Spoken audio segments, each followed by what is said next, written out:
नमस्कार साथियों, आप सभी का इस प्रेस वार्ता में दिल से स्वागत करता हूं। आप आए, आपका धन्यवाद भी करता हूं।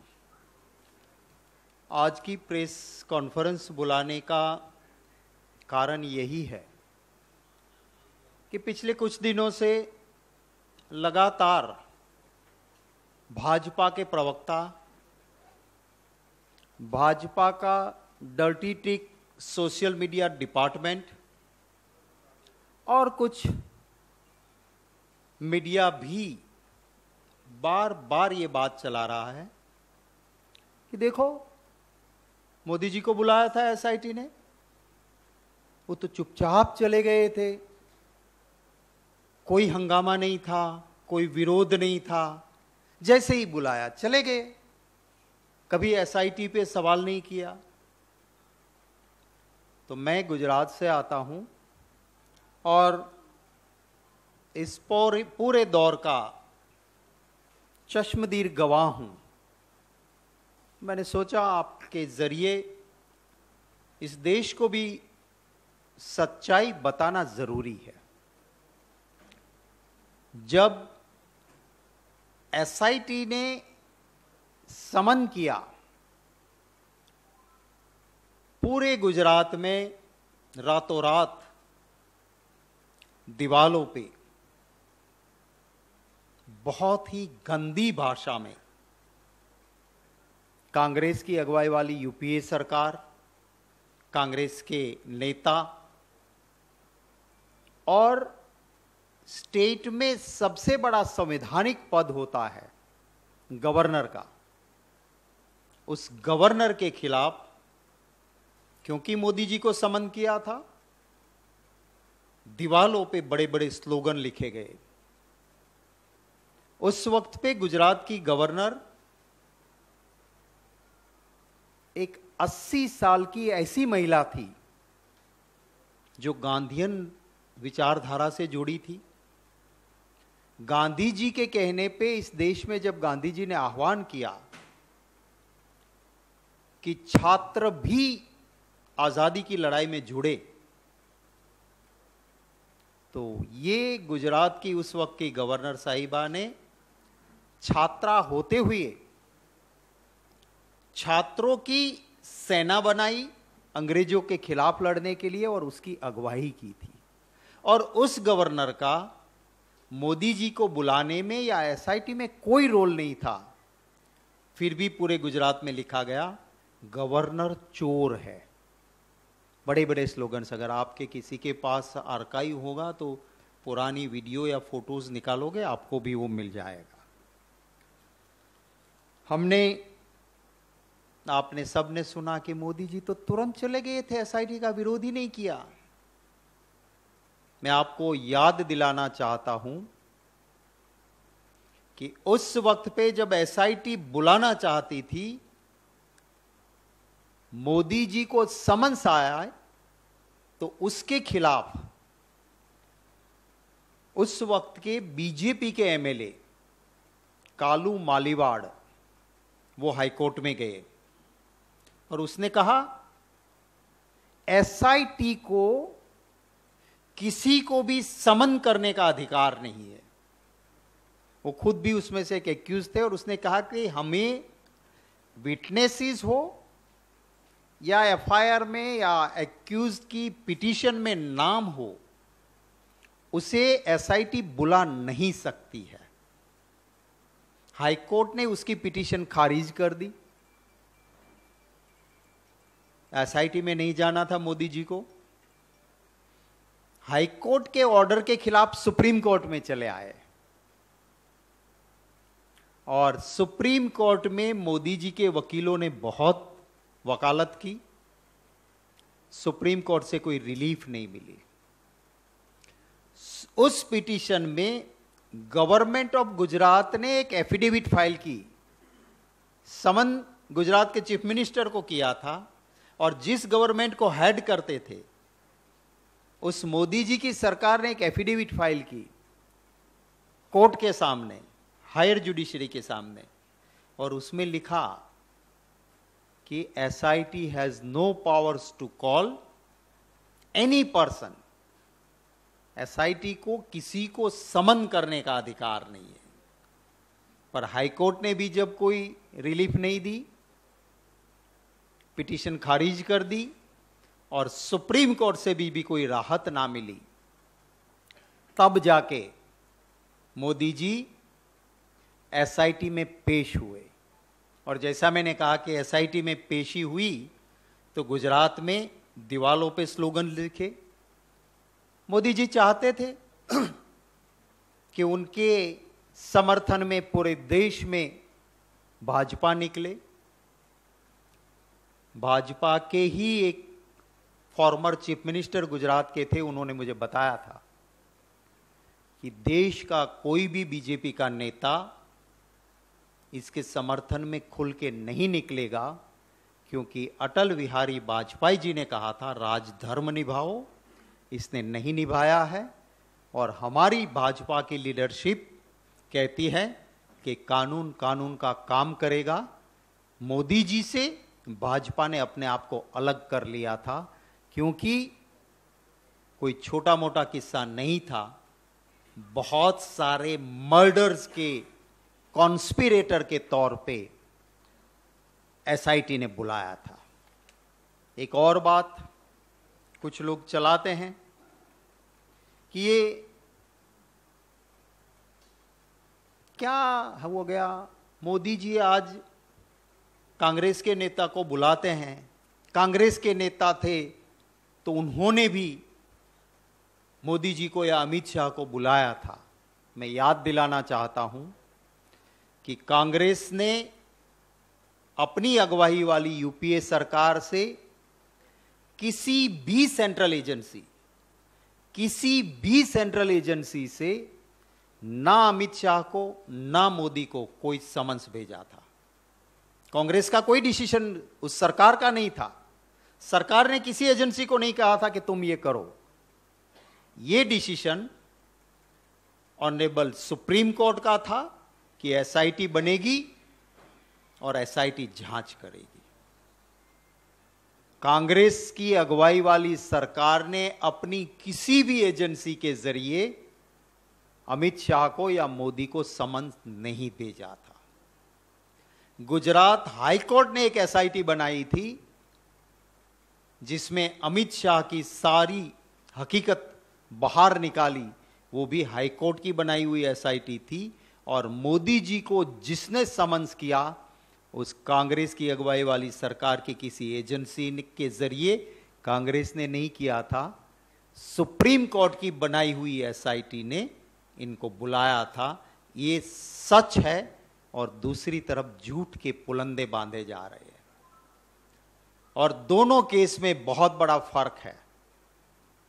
एक सुप्रीम कोर्ट की बनाई एसआईटी बहुत सारे मर्डर के केस में एक एक्यूज्ड को समन करती थी उस वक्त, और यहां पे सेंट्रल गवर्नमेंट के इशारे पे जिस ईडी ने पहले इस केस को जांच लिया और क्लोज किया, इसी एलिगेशन को इलेक्शन कमीशन ने खारिज किया।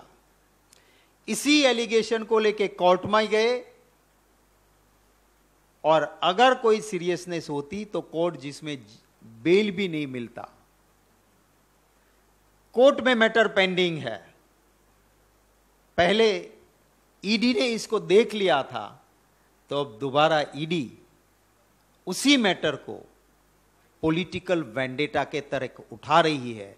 एक और वो थे मोदी जी जिसको प्रधानमंत्री उसी पार्टी के कहे थे, उन्होंने कहा था कि तुम राजधर्म निभाओ, और कोई भी भाजपा का नेता उसके साथ नहीं खड़ा रहना चाहता था, ना देश के लोग उनके लिए सिंपैथी रखते थे।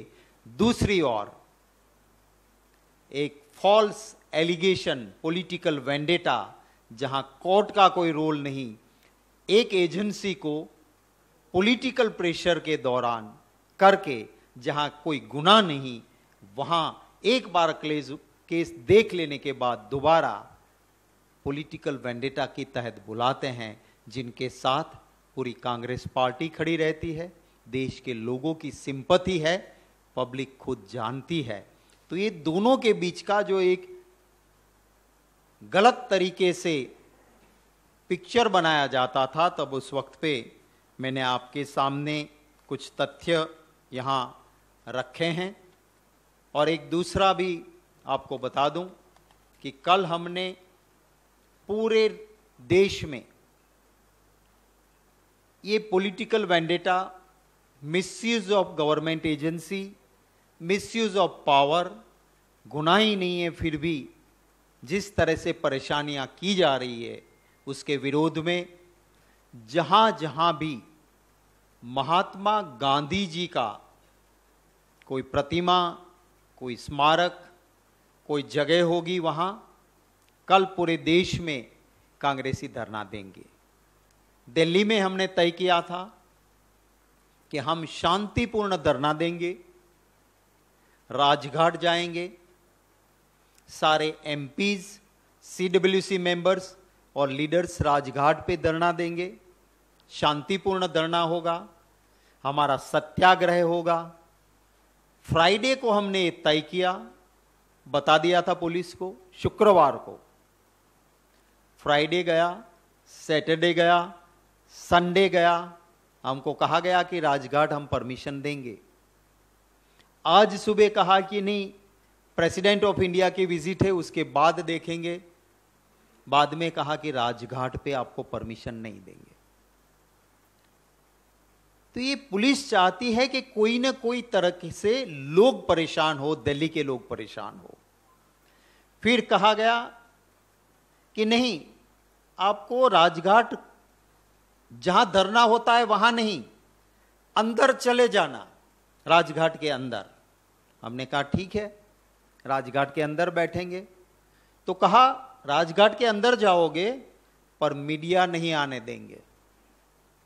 माने आप लोगों से पता नहीं कौन सी दुश्मनी है, मीडिया नहीं होगा, टेंट लगाने की परमिशन हम नहीं देंगे, वो सेंट्रल गवर्नमेंट का है, आप जानते हो अभी वेदर, तो टेंट नहीं होगा। तीसरा कहा माइक नहीं होगा। चौथा कहा बसेस से लोग नहीं आएंगे। माने एक तरीके से राजघाट पे भी महात्मा गांधी जी की समाधि पे बैठने का भी कांग्रेस को अधिकार नहीं है। ये क्या करना चाहते हैं लोकतंत्र में। हम एमपीज कल पार्लियामेंट और पार्लियामेंट के बाहर जरूर इसका विरोध करेंगे। हम हमारा धरना का प्रोग्राम जरूर देंगे। हम शांतिपूर्ण सत्याग्रह में मानते हैं। आज आप सभी ने देखा होगा कि इसी दिल्ली में बीजेपी के लोग धरना भी दे सकते हैं, पूरा रास्ता डाइवर्ट किया जाता है क्योंकि बीजेपी का एजिटेशनल प्रोग्राम चल रहा है, वहां माइक लगता है, भाषण भी होता है, स्लोगन भी होता है, वहां 144 नहीं लगती है। बैरिकेड से कूद के बीजेपी का कोई बंदा उस ओर जाता है तो पहली गोद के बेटे को जैसे बाप संभाल के ले लेता है उसी तरह से उसको नीचे उतारा जाता है। मैंने टीवी में ही देखा, आपने भी देखा होगा। ये तो ये लोकतंत्र है। मैं दिल्ली पुलिस को भी कहना चाहता हूं कि आप किसी रंगा बिल्ला के सर्वेंट नहीं हो, आप पब्लिक सर्वेंट हो। जनता जो टैक्स भरती है उससे आपको तनख्वाह मिलती है। आपका सीआर माने कॉन्फिडेंशियल रिपोर्ट सिर्फ सरकार के रजिस्टर में नहीं, ऊपर वाले के रजिस्टर में भी लिखा जाता है। इसको याद रखिए, कम से कम उनका डर रखिए। ये रवैया ठीक नहीं है, पर मैं समझ सकता हूं कि एक अत्याचारी शासक जैसे शासन चलाता है वैसे गुजरात में चला है और वही मॉडल आज दिल्ली में चलता है, जहां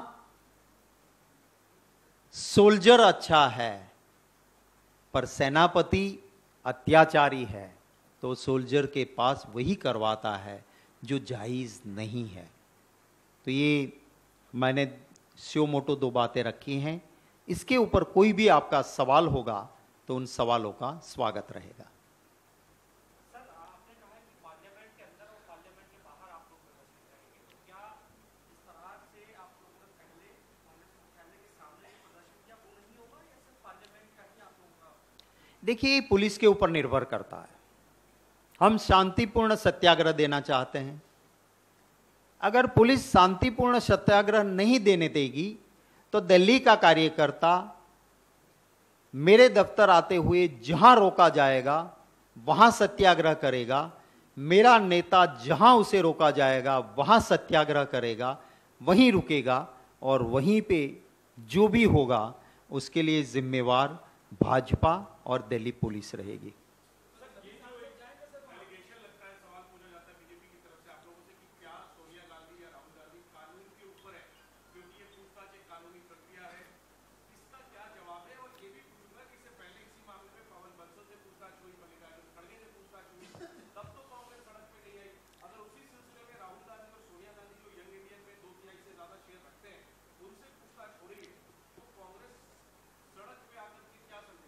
देखिए, आपका बहुत अच्छा सवाल है।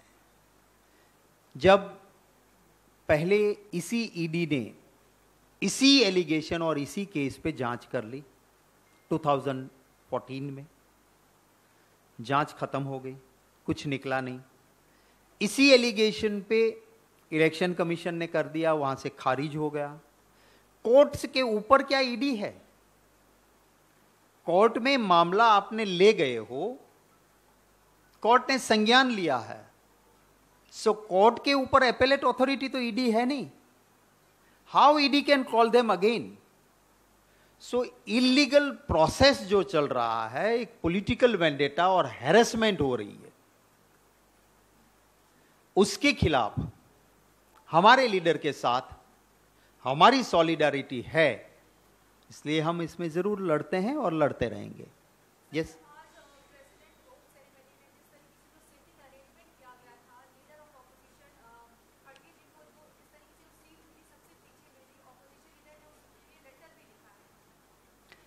देखिए, ऑल लाइक माइंडेड पार्टीज ने लेटर लिखा है, कांग्रेस ने नहीं, क्योंकि ये इंसल्ट पार्लियामेंट का, पार्लियामेंट्री प्रोसीजर का, डेमोक्रेसी की सिस्टम का और इस देश की जनता का अपमान है। आज तक की परंपराएं रही हैं, राज्यसभा में हमारी स्ट्रेंथ भी जो मिनिमम स्ट्रेंथ होनी चाहिए ऑफिशियल लीडर ऑपोजिशन को, उससे ज्यादा है। इसलिए जो खत लिखा गया है उसमें all like minded parties have signed, सभी ने साइन किया है। यूपीए के अलावा भी पार्टीज है, उन्होंने भी इसमें साइन किया है कि ये गलत हो रहा है। और इस तरह से वो अपमान कांग्रेस पार्टी के लीडर का या खड़गे साहब का नहीं, इस देश के लोकतंत्र का अपमान है और इसीलिए सबने लिखा है। और ये आज तक कभी नहीं हुआ है। मैं खुद एक लीडर ऑपोजिशन रहा हूं, बीजेपी लीडर ऑपोजिशन रही है, मैं स्टेट में रहा, सेंट्रल में आज तक बीजेपी रही। मान और सम्मान लोकतंत्र में लीडर ऑफ ऑपोजिशन का जितना प्राइम मिनिस्टर का होता है, जब when you go to the parliament और इन द असेंबली, जो स्थान रूलिंग पार्टी के नेता का होता है वही स्थान, उसी की बराबरी लीडर ऑफ ऑपोजिशन की, ये लोकतंत्र का बेसिक प्रिंसिपल है। और इसीलिए जब भी ऐसा मौका आता है तो अगर कहीं स्पीकर बैठता है तो एक साइड पे रूलिंग पार्टी का लीडर बैठा तो दूसरी साइड पे लीडर ऑफ ऑपोजिशन बैठता है। ये परंपरा है और मैं धन्यवाद करता हूं कि इस देश के लोकतंत्र को बचाने के लिए यूपीए की पार्टीज तो है, पर यूपीए में नहीं है ऐसी पॉलिटिकल पार्टीज ने भी इस बात का विरोध किया है और खत को साइन किया है। Thank you very much. Thank you.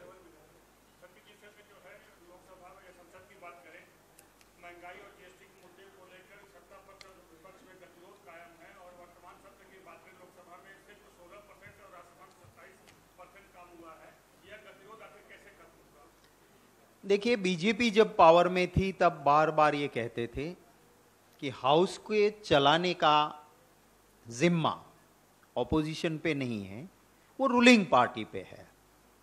Sushma Swaraj ji हो, अरुण जेटली जी हो, एक बार वाजपेयी जी ने भी कहा था कि ऑपोजिशन के पास जनता की आवाज उठाने के वक्त अपनी बात मनवाने के लिए ऑपोजिशन के पास स्ट्रेंथ नहीं होती है, उसके पास एक ही शस्त्र होता है और वो होता है हाउस नहीं चलने दो, डिस्टर्ब द हाउस। और जब भाजपा विरोधी दल में थी तब अरुण जेटली जी के, सुषमा जी के बार बार, मैं आपको कहोगे तो डेट वाइज दूंगा, ये स्टेटमेंट थे कि ये ऑपोजिशन का शस्त्र है और ऑपोजिशन को इसे बार बार उठाना चाहिए और सरकार की जिम्मेवारी है कि ऑपोजिशन की बात माने, उसकी बात माने और हाउस चले। आज हम वही कहते हैं। हम क्या चाहते हैं कि 267 के तहत बहस हो। 267 के तहत बहस इसलिए हम चाहते हैं कि जहां पे सारा काम रोका जाता है, प्रायोरिटी दी जाती है, और जब ये काम चलता है 267 के तहत तो उसमें पूर्णतः अवकाश मिलता है, फुल अपॉर्चुनिटी मिलती है हमारी बात रखने की। अगर वो 173 के तहत या दूसरी तरह से करे तो उसमें तो मंत्री भाषण देगा, ज्ञान बांटेगा और हमसे कहेगा 2-2 मिनट में सवाल पूछ लो। वो बहस नहीं है, इसलिए हम उनकी बात नहीं मानते हैं कि भाई नहीं, not under any other rule but discuss under 267। 2017 से आज तक का इतिहास देख लो आप। 267 के तहत राज्यसभा में या लोकसभा में एक बार भी बहस इनके होते हुए नहीं हुई है। फिर 267 का मतलब क्या है? तो हम चाहते हैं कि इस देश में महंगाई की मार इतनी कड़ी थी, लोग उम्मीद करते हैं कि कुछ रिलीफ मिलेगी, कुछ राहत देंगे, उसकी जगह जीएसटी का मार मारा है, रोजगार है नहीं, जीएसटी से ऊपर आपने बढ़ा के कैसे कैसे हथगंडे किए हैं, जिसको आप मुरमुरे को क्या कहते हैं अपने आप के? हाँ, हमारे वहाँ ममरा कहते हैं गुजराती में, आप मुरमुरे भी कहते हैं। वो राइस को फ्राइड करके जो बनाते हैं, अब इन्होंने क्या कर दिया कि 20 केजी के ऊपर होगा तो उसके ऊपर जीएसटी नहीं है, वो फ्री में है। अब 1 किलो का पैकेट मुरमुरा का बनाओ तो इतना बड़ा होता है, कभी उसका पैकिंग 20 केजी का होता ही नहीं है। 20 केजी का पैकिंग हो ही नहीं सकता है, इतना बड़ा एक कमरे जैसा हो जाएगा 20 केजी। तो ये लोगों को इस तरह से गुमराह करने की कोशिश करते हैं। हम चाहते हैं कि इसकी यहीं पे चर्चा होनी चाहिए। अब छाछ कौन पीता है? एक आम नागरिक। 0 से सीधा टैक्स आपके ऊपर बढ़ा दिया, आपने स्मशान तक को नहीं छोड़ा। हम ये बातें महंगाई की चर्चा करना चाहते हैं और वो 267 के तहत मांगते हैं। वो आज मान ले, कल से हाउस चलेगा, हमारी कोई जिद नहीं है। दूसरे मुद्दे, हम दूसरे इश्यू के ऊपर सारी लाइक माइंडेड पार्टीज कहती कि पहले 267 के तहत ये करो, बाकी के मुद्दे आप जब भी हमें मौका मिलेंगे। हमारा अग्निपथ भी मुद्दा है, रोजगार भी मुद्दा है, हमारे और इश्यूज भी है, सभी पार्टीज के हैं, पर सबके लिए हम नहीं कह रहे। हम कहते हैं महंगाई 267 के तहत चर्चा करो, यही डिमांड है। Thank you. हो गया, बैठते हैं, डीब्रीफिंग में कर देते हैं।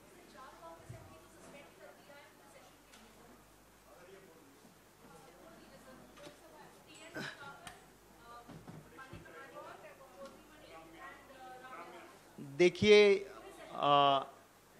पार्लियामेंट की एक परंपरा रही है कि